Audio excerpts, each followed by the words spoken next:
Hey, friend, you were not meant to do life alone. In Genesis, God looked at Adam and said, "It is not good for man to be alone." And I don't think he meant it just for marriage. I think he meant it for life. We're not meant to do hard things by ourselves. There's this book that I read called Uncommon Accountability that shifted how I think about this word. Because if I'm honest, accountability used to kind of feel heavy to me, like something that happens to you, like getting caught. But this book makes a different argument. Accountability isn't about consequences, it's about ownership. And at the heart of real accountability is free will, a choice you make, not a punishment you receive. So today, I want you to choose your accountability. And I want to give you a few different forms it can take. So, number one, I want you to choose to be accountable to measurements. Yes, a scale matters, but I'm not talking about weight. A good metabolic scale can show you skeletal muscle mass, visceral fat, metabolic age. The numbers that tell a fuller story than one number we've all been trained to obsess over. So here's how I want you to think about it. The number on the scale. That scale is an indicator.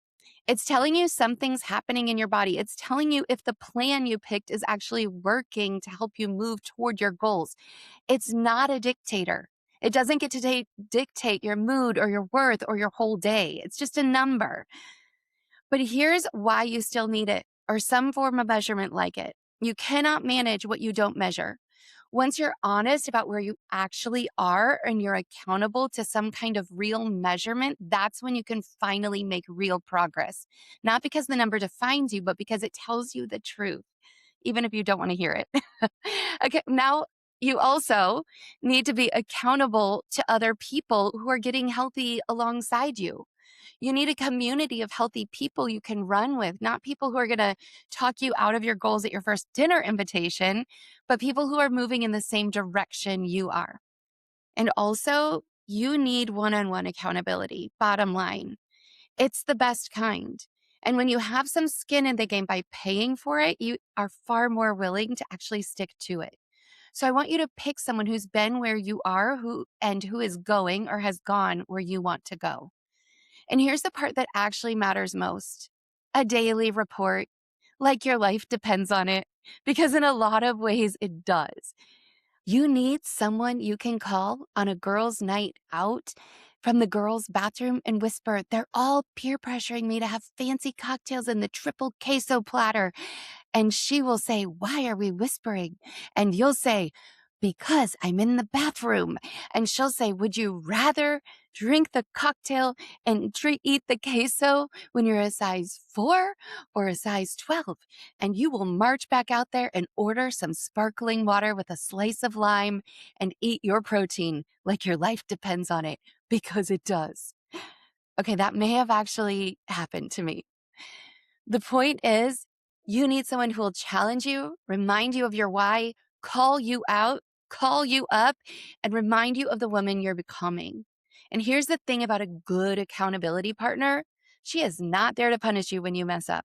She's there to hold you capable and not hold it against you. There's a real difference between someone who shames you for slipping and someone who looks you in the eye and says, "I know you're capable of more than this, and I'm not going anywhere."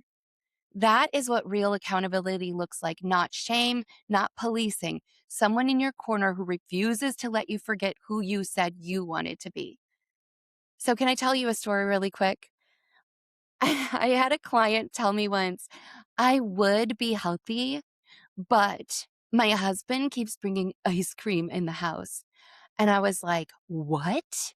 She said, "Yes, he keeps bringing it home and he cooks all my favorite things." And I was like, "Wait, is he shoving ice cream in your mouth? That's abuse. We need to talk about your marriage instead." And she just stared at me for a second and then burst out laughing. Okay, no, he's not shoving it in my mouth. But that was the moment for her. That was the shift she needed to actually take responsibility for her own journey. And here's what I want you to see in that story.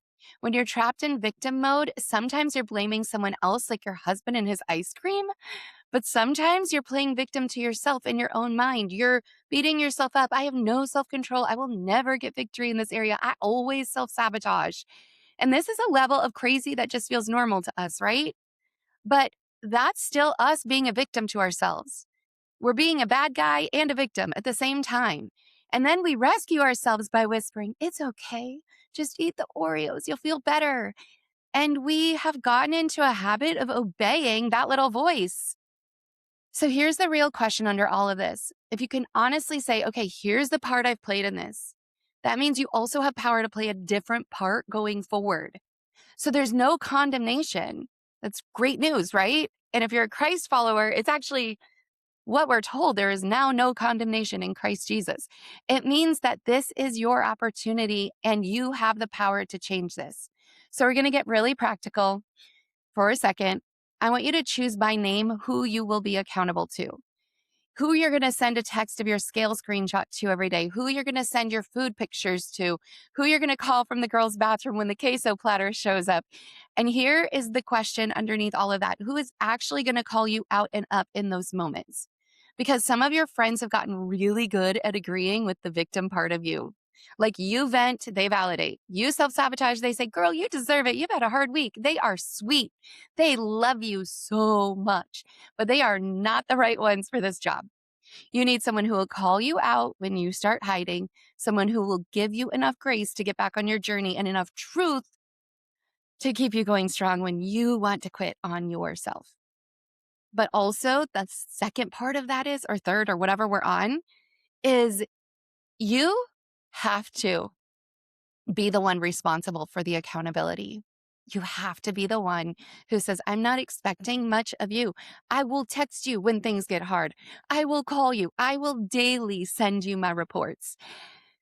Can I make a plug here? I'm obviously a huge believer in hiring a coach in basically every area of life. We've hired business coaches, high performance coaches, a marriage coach, health coach, a budget coach.